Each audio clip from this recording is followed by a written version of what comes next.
আলাইকুম। আশা করি আপনারা সবাই ভালো আছেন।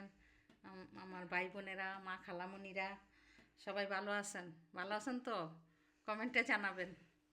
আজকের মতো একটা নতুন ভিডিও শুরু করলাম। এই যে ছুরি শুটকি, পেঁয়াজ, কাঁচামরিচ, টমেটো কেটে নিছি। এই যে ফুলকপি, মূলা, তারপরে সে কয়টা সিম, বেগুন, আলু দিয়ে পাঁচমিশালি সবজি দিয়ে একটা সবজি হবে ছুরি শুটকি দিয়ে। দেখতে থাকেন, আমার সাথে থাকেন। ভালো লাগলে সাবস্ক্রাইব, লাইক, শেয়ার, কমেন্ট করবেন। বেল আইকনটা বাজিয়ে আমার পাশে থাকবেন। বেশি বেশি শেয়ার করবেন। আপনারাই তো আমার ফ্যামিলি। দেখতে থাকেন, সাথে থাকেন। দিয়ে দিলাম তেল,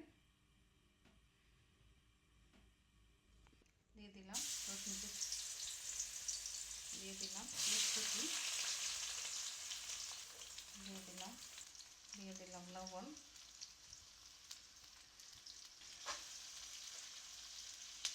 একটু ভেজে নিব। ভাজা হয়ে গেছে। যে হলুদ, মরিচ, ধনিয়ার গুঁড়ো, এখানে আর কোনো মশলা ব্যবহার করবো না। শুটকির তরকারি,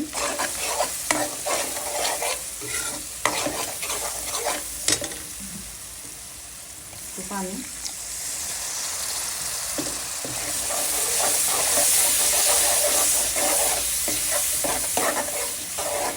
একটু কষানো হয়ে গেছে।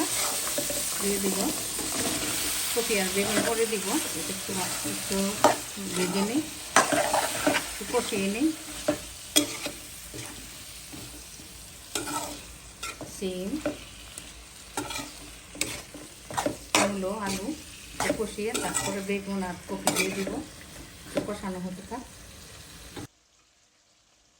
দিয়ে দিব এই যে বেগুন, এই যে কপি, দিয়ে দিব টমেটোটা একসাথে দিয়ে দিলাম।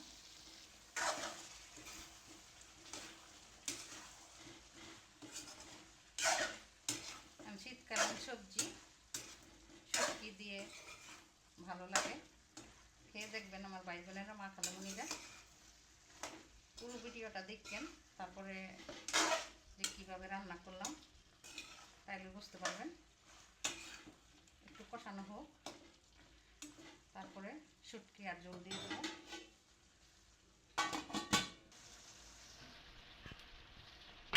দিয়ে দিলাম যে শুটকি মাছটা।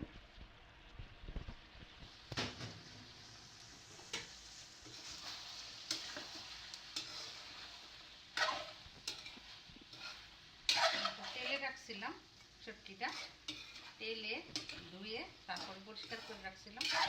তার জন্য পরে দিলাম যে গরম পানি,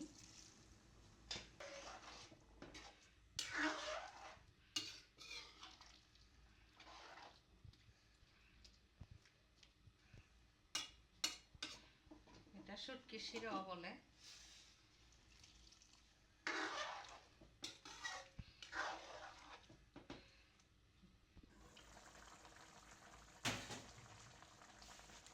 যে শুটকির শিরা, যে কালারটা সুন্দর আসছে। আপনারা ঝোল বলেন, শিরা বলেন, যাই বলেন। শীতকালীন সবজি এভাবে রান্না করে খেয়ে দেখবেন, ভালো লাগবে। ধনিয়া পাতা দিয়ে দিব। এতক্ষণ সাথে থাকার জন্য অনেক অনেক ধন্যবাদ আপনাদের। আর ভিডিও ভালো লাগলে সাবস্ক্রাইব, লাইক, শেয়ার, কমেন্ট করবেন। আর নতুন যারা এড হবেন বেল আইকনটা বাজিয়ে তারপরে আমার পাশে থাকবেন। আর যদি কোনো ভুল হয়ে থাকে ক্ষমা দৃষ্টিতে দেখবেন। আজকের মতো এখানে বিদায় নিলাম। আল্লাহ হাফেজ।